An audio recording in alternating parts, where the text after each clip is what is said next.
Our next speaker is Andrea Moro from Vanderbilt University, who will present Exclusion of Extreme Jurors and Minority Representation, the Effect of Jury Selection Procedures. Thank you so much for the invitation, and thank you for staying on a Saturday afternoon. The paper is joined with Martin van der Linden from Emory, and we are going to study the selection of jurors in US criminal trials. The Sixth Amendment of the US Constitution guarantees the right to a trial by an impartial jury.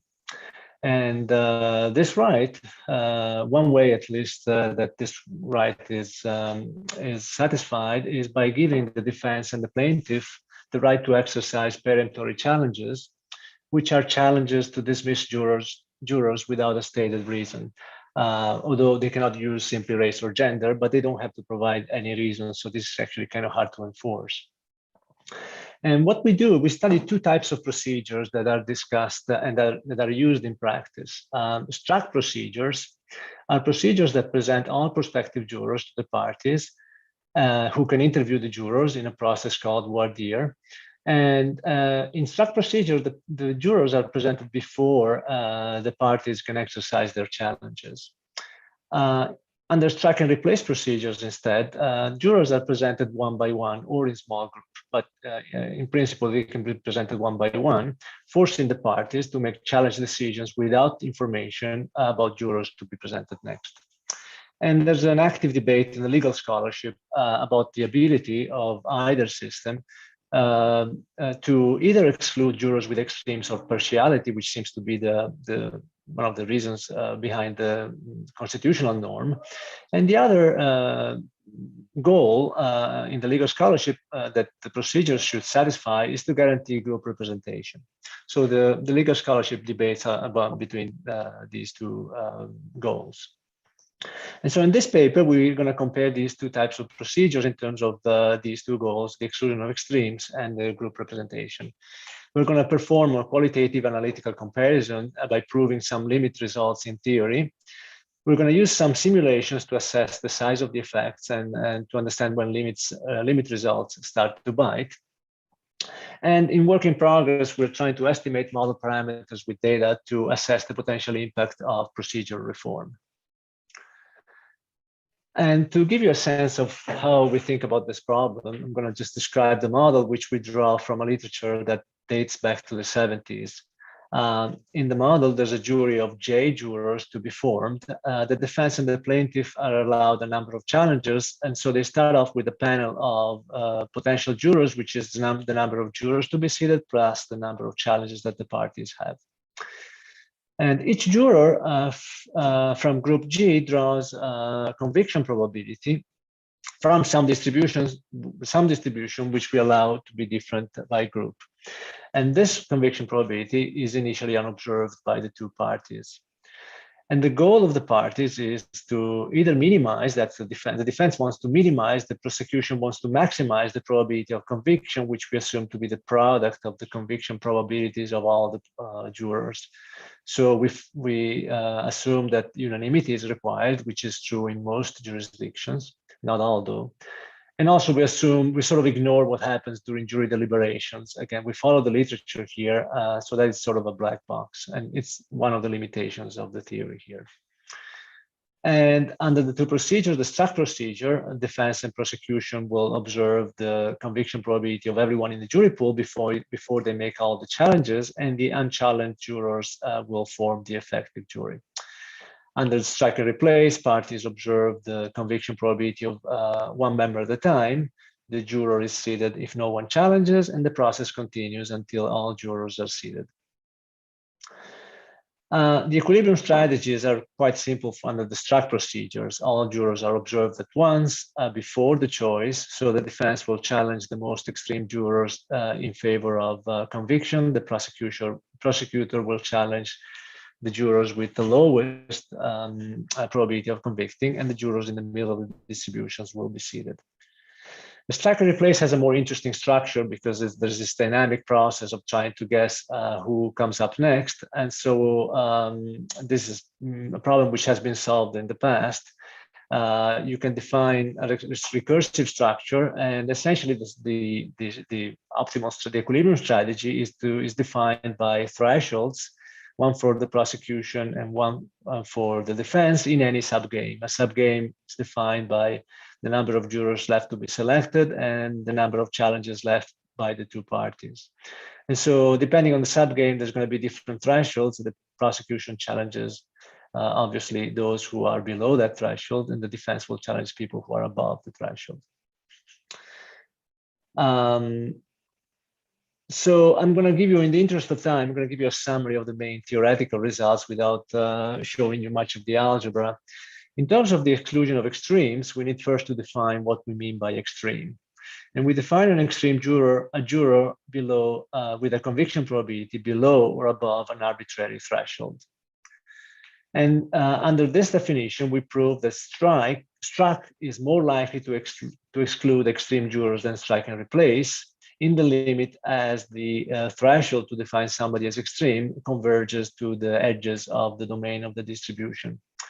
We also prove that struck is more likely to exclude extreme jurors than random choice, but that is not true even in the limit for strike and replace. We found actually a rather extreme counterexample where strike and replace selects fewer extreme jurors than random choice. In terms of minority representation, we need to add more structure, and we define polarized groups where by polarization, we mean a situation where members of one group favor conviction more than members of the other group. And we prove that if the minority is small enough, in the limit as groups become more polarized in the sense that the distributions do not overlap, and strike and replace selects more minorities than struck. Okay, so in a sense, there's a trade-off. Struck selects more extremes, is more capable. Sorry, struck is able to select fewer extremes, but strike and replace instead selects more minorities. So there's a trade-off between these two goals. And to give you an intuition for this result, first of all, for excluding extremes, let's think about the situation where there's only one juror to be seated and only one challenged by the prosecution. So the pool size is 2 people. Okay, for the struck procedure to select an extreme juror in this case, both jurors must be below the threshold. So we're looking at extremes at the bottom, but the symmetric argument occurs for extremes at the top. So in this case, the prosecution will strike the worst juror, and then one will be left to be seated on the jury. If the area is P, this occurs with probability P squared. Under strike and replace, instead, we might have a situation in which there are 2 jurors. One is extreme under the same definition. One is not so extreme, but has a conviction probability below the threshold for the prosecution. And in that case, if juror number 1 here is presented first, the prosecutor will challenge this juror, and then the juror number 2 will be seated on the jury. Juror number 2 is extreme. He would not have been seated if under struck, because the prosecution would have seen that the second juror was worse. And so now the probability that this occurs is P times Q, which as C converges to 0, P times Q goes to 0 more slowly than P squared. And so strike and replace will end up with more, on average, with more extreme jurors than struck. And in a sense, another way to understand this is that under strike and replace, you don't need 2 jurors below the threshold to draw an extreme.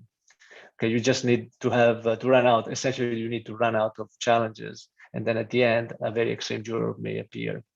And the intuition behind the result, behind the minority representation, the idea that strike and replace will select more minorities, is sort of follows a similar argument, because when essentially we require parties to be polarized. So, for example, minorities are on one side, and then the dominant group or the majority group is on the other side. As the groups become more polarized and as the minorities become smaller, then essentially minorities will end up at the edge of the distribution, where we know that strike and replace is capable of selecting more people. So to summarize, we formally proved the kind of trade-off between these two procedures by providing more information. Struck is more effective than strike and replace at excluding extremes, but includes fewer minorities. With simulations in the paper, we show that depending on parameters, the two procedures can produce quite different outcomes. And I'm going to show you some of these simulations. And actually, I will show you results based on some preliminary work that we do by trying to estimate some modeled parameters from the data. So we're trying to sort of estimate these distributions of conviction probabilities using moments from the data. And to give you an idea of how we can do that, so first of all, we assume some parametric form for the distributions of conviction probability. We assume that the conviction probabilities follow a beta distribution. So there are 4 parameters to estimate, 2 for whites and 2 for blacks. This is just an example of 2 beta distributions for blacks and whites. So the 4 parameters of these 2 beta distributions govern important moments from the data. First of all, they govern the location of the joint average. You can shift these distributions to the right. What this does is to increase the conviction frequencies. You can also move the parameters to change the mass of the 2 distributions at the tail. So if you make, for example, the whites distribution a little thicker here, then the prosecution will challenge more whites. Okay, so this will govern the percentage of whites struck by the defense and this tail, the defense, and this tail, the prosecution. And also you can govern the relative mass of the 2 distributions in the middle, which essentially affects how the number of whites in the jury increases or decreases the probability of somebody being found guilty. And so we use a simulated method of moments to match these data. And to give you an idea of how these moments look in the data that we found, which come from an investigative journalism research, if you look at trials against black defendants, about 83% of people are found guilty in these trials. There's a strong correlation between the fraction of whites in jury and convictions, okay, strong and statistically significant. And then in terms of challenge statistics, there's strong behavior. The behavior strongly depends on race. There's about 2/3 of whites in the jury pool, but over 90% of whites are among those struck by the defense. And among the jurors struck by the state, only 20% are white. So that's a sign that the parties really believe that the groups are polarized in their preferences for conviction. So we use these moments now to match the beta distributions from theory, and I'm going to skip the parameter estimates, which are not very interesting. I'm just going to give you two statistics from the estimates. The average conviction probability of blacks is 75%. The average conviction probability of whites is 99%. We need these very high numbers. I have 12 minutes. So okay. So let me show you then under these estimates how these 2 procedures perform, because now we can simulate results, we can simulate outcomes from many juries. And this chart shows the fraction of juries with extreme jurors, jurors below a certain threshold, and strike and replace is capable of, and we'll end up with including a lot more extreme jurors than struck procedures. We can also run simulations by varying the number of challenges by looking to see how potential reforms may change the fraction of extreme in juries. Again, strike and replace will have more extreme jurors, but you can decrease it by increasing the number of challenges. And in terms of minority representation, if you keep the number of challenges we found that we have in our data, 6, if you reform and you move from the struck procedure that was used in this trial to a strike and replace, you would have 4% more minorities in juries and 8% more juries with at least the fraction of blacks that we find in the jury pool. And this, if you go and compute how many people end up being convicted, there are strong effects, because we have, if you remember, 83% of convictions in the data. Under strike and replace, you would have 10% fewer convictions of these black defendants. And so to conclude, I'm going to skip some results here. To conclude, we find that when jurors' preferences are polarized, theory predicts a trade-off between the goals discussed in the legal scholarship because struct procedures are effective at excluding extremes, but do not ensure the same minority representation. And when preferences are estimated to match moments from data, we find that this trade-off is economically relevant. Thank you. Thank you very much. And again, we have about 1 minute for any questions. I think there was a clarification question in the chat. Nicholas just asked one in the chat. So this is a very interesting question. Presumably, if we just did random selection, we would tend to have more minorities / extremes than either procedure. We found that, so let me try to remember. Maybe we can move this. It's rather technical, so we can chat it up. We can move it offline. So we find that, so in terms of extremes, we find that struct is more likely to exclude extreme than random choice. But we found a counterexample for strike and replace. It's a rather extreme example, though. So it's quite, we think it's quite unlikely. It requires the distributions to have discontinuous support. But Okay. Anyway, you can check the paper for the details. Thank you for the discussion. So our last speaker today is Sebastian Perez Salazar from Georgia Tech, and he will be presenting Preserving Diversity when Partitioning a Geometric Approach.